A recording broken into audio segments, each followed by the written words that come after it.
Mill-iktar tmiem il-ġimgħa kwiet ta' matul is-sena għal kjuwijiet li laħqu saħansitra sa 6 kilometri bejn il-ġimgħa li għaddiet u l-bieraħ Għawdex esperjenzat numru rekord ta' Maltin. Dan grazzi għall-inizjattiva tal-Gvern li qed jagħmel minn kollox sabiex itejjeb l-ekonomija Awċija. Għajjejt inħlibt.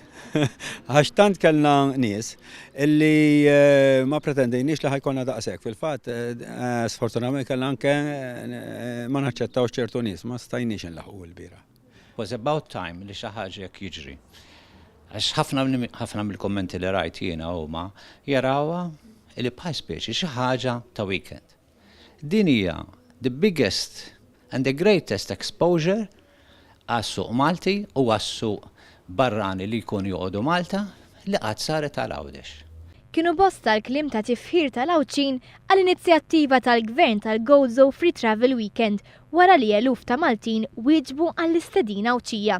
Fil-fatt kien hemm aktar minn 28,000 passiġġieri li għamlu użu mill-GoZo Channel b'xejn, fosthom kważi 6,000 sewwieq bil-karozza. Dal-free weekend li kienaw free weekend travel kienet tajjeb ħafna, mill-ewwel reazzjoni li qed nieħdu minn membri tagħna, speċjalment fejn idħol il-catering u l-accommodation kienet eċċezzjonali. Fir-retail għandna wkoll figuri huma tajbin, ovvjament mhux kulħadd ikun qed jirrapporta l-istess turnover bħala increase, imma bħala mod in ġenerali kienu tajbin ħafna. Inizjattiva li għamlet impatt kbir fuq l-ekonomija ta' din il-gżira e kif dawn iż-żminijiet l-ammont ta' kummerċ ġeneralment jonqos drastikament. Bħala weekend kien tajjeb ħafna, jiena naħseb li huwa essenzjali għal Għawdex biex ix-xogħol iżjed jikber peress li aħna dawn ix-xhur ikunu daqsxejn slow. Din kienet opportunità illi veru swit għal Għawdex u mhux għal Għawdex biss, għal Malta u mhux għal Malta biss, għall-ekonomija ta' Malta kollha kemm hi. Din hija servit to cut the losses illi jiġri f'ħafna accommodation sector u oħrajn wieħed bħal tar-restaurant għal Novembru. Din inizjattiva kienet blessing in disguise biex ngħidlek jien naf li tant tatna spunt tajjeb li ħatibqa' taffettwana sa żmien il-milied biex inkunu nibqgħu għaddejjin qisu s-sajf biex ngħidlek.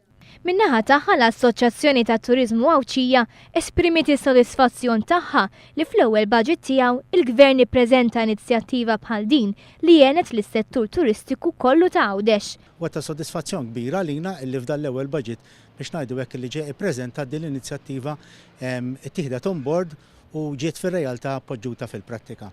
Aħna bħala assoċjazzjoni kellna diversi kummenti u rapporti mill-membri tagħna mid-diversi setturi ta' settur turistiku f'Għawdex li kollha rrapportaw li kellhom weekend li kien biżi ħafna.